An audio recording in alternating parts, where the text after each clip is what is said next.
Hello everybody, welcome back to another session in NLP 1. In this session, we are going to look at morphological parsing. As part of morphological parsing, we are going to look at finite state automata and two-level morphology. We have already seen what we need to build a morphological parser.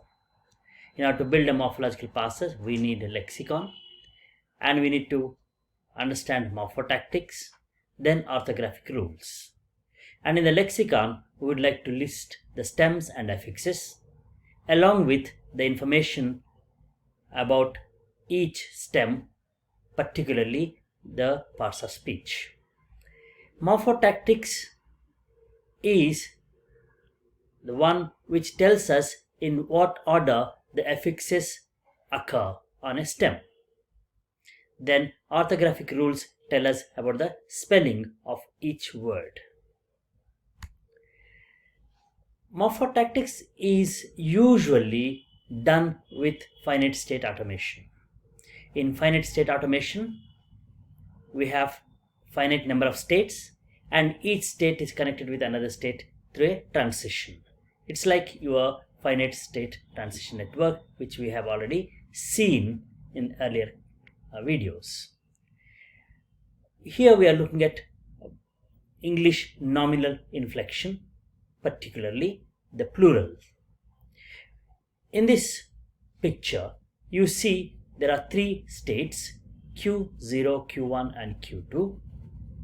Q0 to Q1 and Q1 to Q2 are connected here through transitions, and you also have Q0 to Q2, there are two transitions.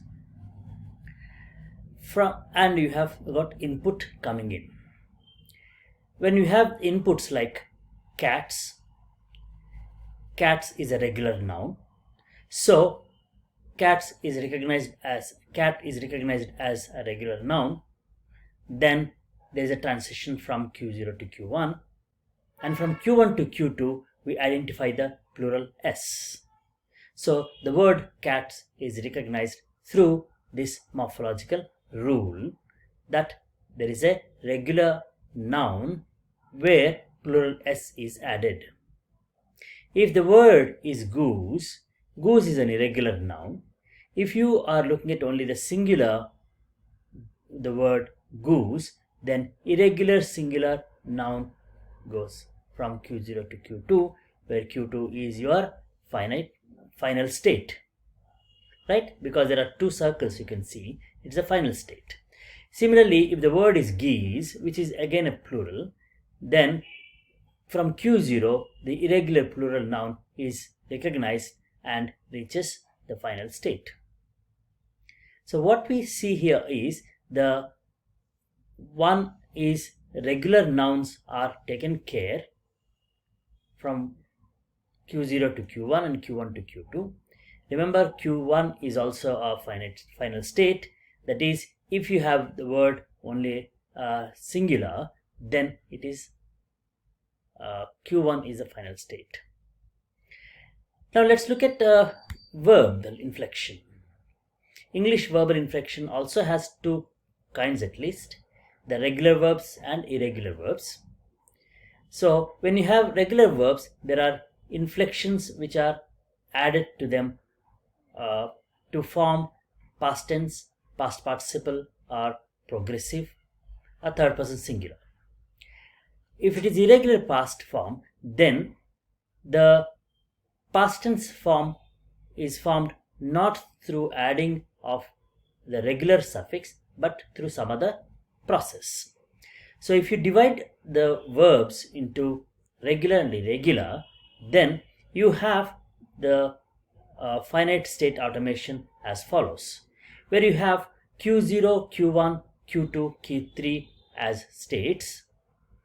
Q0 to Q3 is irregular past verb form, right? There is a separate form like goose, geese.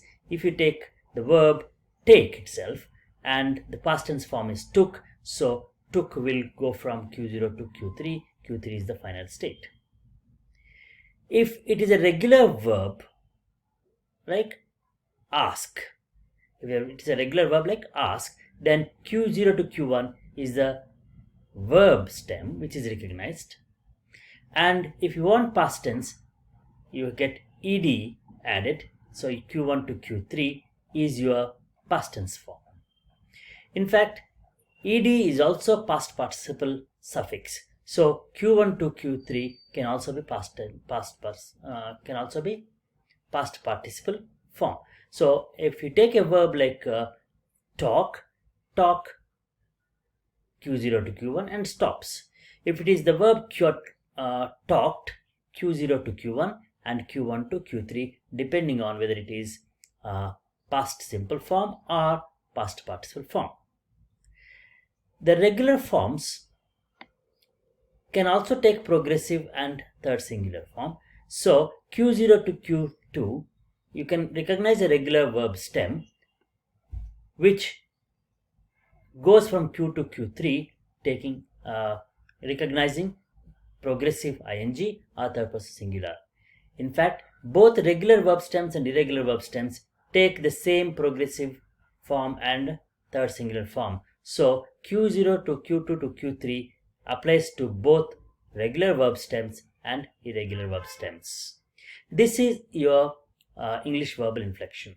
So if what we are doing here is we are incorporating morphotactics in the finite state automation. Now let's look at derivation morphology. When you look at derivation morphology of English, it is a bit complex. Hence, modeling English derivation in terms of automata also will be complex. Antworth, who has devised a two-level processor for morphological analysis, has identified certain adjectives which we are looking at here. The English adjectives: big, bigger, biggest, cool, cooler, coolest, coolie, red, redder, reddest, clear, clearer, clearest, clearly, unclear, unclearly, happy, happier, happiest, etc.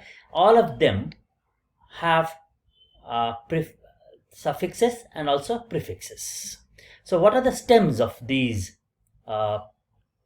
adjectives?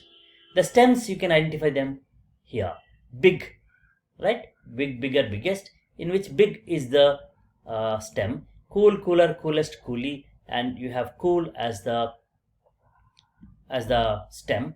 Red is the stem here. Clear is the stem in this. Happy is in the stem, and again happy is the stem here. Real is the stem here. Of course, there is a spelling change here Y, here it is I. We need to look at that later. These are stems. And what are the prefixes? The prefixes are only un. There is only one prefix we have taken here, that is negative prefix un. What are the suffixes? The first suffix which we are looking at it is er, the comparative form: bigger, cooler, redder, clearer, happier, unhappier, but there is no realer. Okay. Then superlative suffix est: biggest, coolest, reddest, clearest, happiest, unhappiest, but there is no realist. Okay. So these are all suffixes and prefixes and the stems. And if you are trying to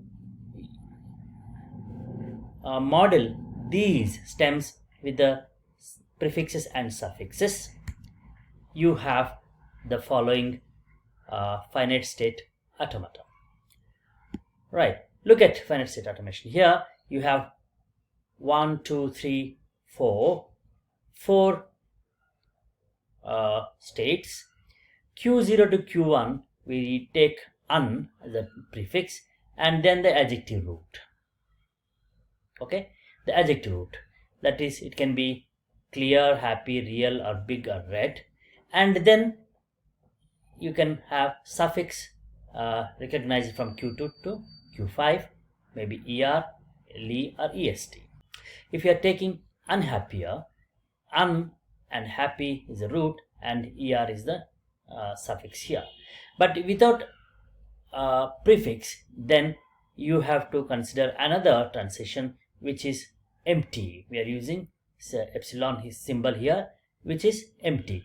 So from Q0 to Q1 is empty, there is nothing. But from Q1 you have the stem like big and then ER or LY or EST.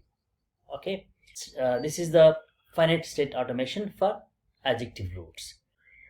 But this also recognizes unbig, readily, realist. These are not English words, but if you give a word like unbig for this automation, it recognizes un and big and right and stops because it's a finite state. Or it can even take realist, empty, real and est. So there is a problem with this finite state automation.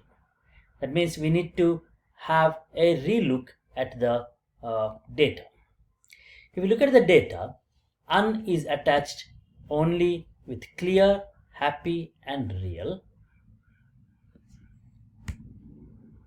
Li is attached to cool, clear, happy, real, right? Not to big and red.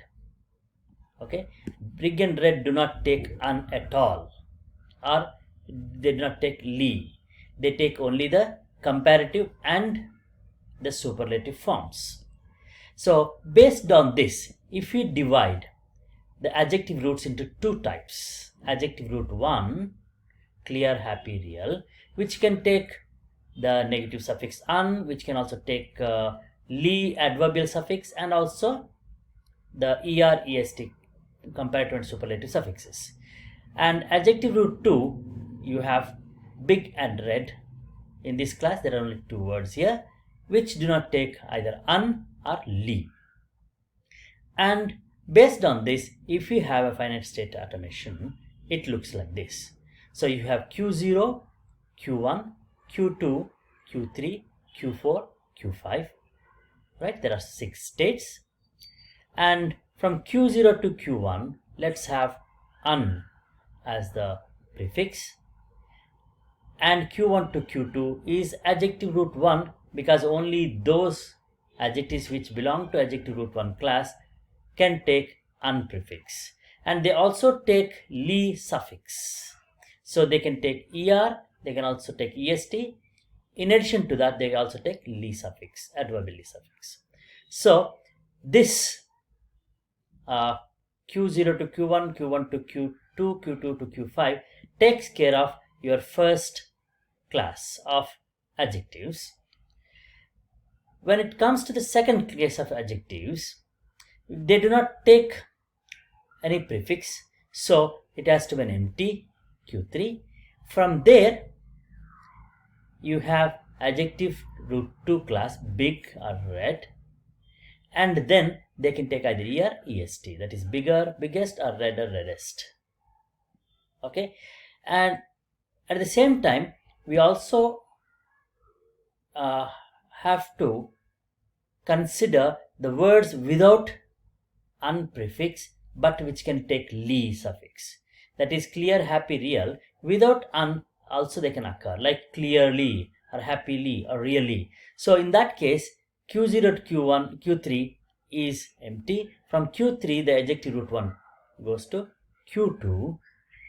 From there, you can have er, li and est. So this finite state automation can take care of your adjectives, right? What we see now is both inflection morphology and derivation morphology can be represented in terms of finite state automation. That is, what we are looking at is morphotactics of inflections and derivations in terms of finite state automation. Right. So what are we doing? We are capturing morphotactics first, that is the rules governing the ordering of affixes in a language. Then we are going to add the actual words. Okay. Then we are going to do actual words when we are trying to look at finite state automation and the lexicon. So in order to build finite state automations and lexicon, we have to first formulate morphotactic rules in terms of FSA, and then we'll have to add the words. So how are we going to do that? Let's take inflection of verbs. in English. As already said, we have two types of verbs here, regular and irregular. Irregular verbs take irregular past verb form, so Q0 to Q3, and then regular verb comes this way, and then regular verb stem, right?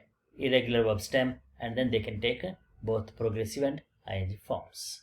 This is the morphotactics of verbal inflection in English. Now let's add words to it.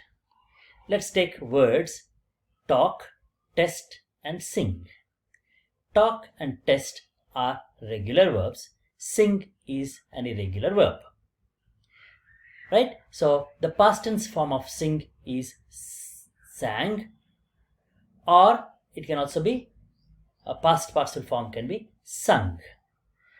Right? So how do we represent this in the lexicon? So the actual words will be from Q0 to this is S, and S to this is U, and then N and G.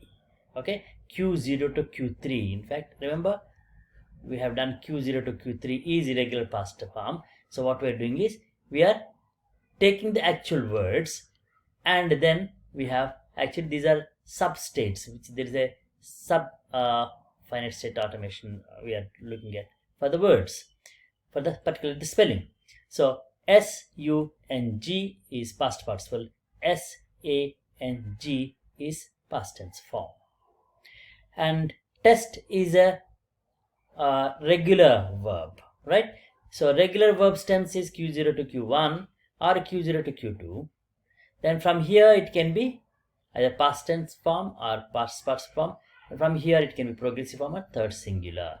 So if you are looking at test, the verb test, T-E-S-T, then E-D, tested, or then E-D, tested past participle form, or T-E-S-T, then I-N-G, present participle form, or S, test, that is third person singular form. If you have only the verb sing, that is there is no past tense form or past participle form, then it is S-I-N-G. This is your sing, and it can stop here, or if you want ing added, so then from here ing present participle or S for third person singular form. What we have done is now finite state automation and the lexicon, right? So what we have added, we have done morphotactics first, and then we'll add the actual words. That's what we said, and we have done that. Okay, now we are trying to use FSS to represent the lexicon and do morphological recognition. Okay, that is, we are combining both. How are we doing that? Lexicon, we can expand each non-terminal in our finite state automation into each stem in its class. It can be adjective root, stem, or root 1, or expand such stem into the letters. Like red can be R-E-D, big can be B-I-G. So if you have words red and big, so from Q0 to Q1 empty, and from here to here R, E, then D. From here you have your suffix ER and EST. Let's go back and see the adjective automation. What we have done, we have sent see Q0 to Q3, this is empty. From here we are looking at adjective root 2. Adjective root 2, it can be big or red. We are expanding this B-I-G and R-E-D. Then we are adding E-R. We are going to expand this also, right? Okay, so that's what we are doing. We are expanding the words into spelling. Okay, look at this. Empty, then B-I-G-E-R-E-S-T. Empty, R-E-D-E-R-E-S-T. right? So we have the lexicon, and we are also recognizing the word first, then adding the suffix. So we do both recognition of the stem and suffixation, that morphotactics, right? Okay, we have been doing only recognition till now, but recognition is not the one which we need. We need to have parsing and generation. What is parsing? If we are given a word like cats, we should be able to get the stem cat and what parts of speech it is, and then the suffix. So if we find some string in a language, we need to find the structure of that word. That is parsing. Or we have some structure and we want to produce the surface form for that. That is, we want to generate. So if you have a structure like cat, noun and plural, we should be able to generate a word like cats. That is our main aim. That is, we need to do parsing and we need to do generation. So we're going to look at parsing. So morphological parsing and two-level morphology. Given cats as input, we like to have the output cat and PL. This is what we have said. How can we do this? How can we take input cats and get this output cat and PL? We can do this by using what we call two-level morphology. Two-level morphology involves two levels. The first level is a lexical level, representing a simple concatenation of morphemes making up a word. First level is the lexical level. What happens is it combines the morphemes to make up a word. The second level is a surface level, representing the actual spelling of the final word. Okay, actual spelling of the final word, that is C-A-T, etc. Right? S. Whereas here it is a lexical level, it represents different morphemes, cat, noun, and a plural morpheme. That is the first level. So morphological parsing is implemented by building mapping rules that map letter sequences like cat and PL on the lexical level to the surface level. Right? When you have two-level morphology, how do you do morphological parsing? We use mapping rules. What do mapping rules do? Morphological parsing maps the letter sequences on the lexical level to the surface level. Then the automation that we use for performing the mapping these two levels is the finite state transducer. Right? We're going to use finite state transducers to map first level to the second level. Right? We are going to look at more about finite state transducers in the next video. The morphological parser needs to map from surface form like geese to lexical forms goose and SG. Right? It is the other way around too. It is not only from lexical level to surface level, but also from surface level to lexical level. That is, it should carry out both parsing and generation. See you in the next video.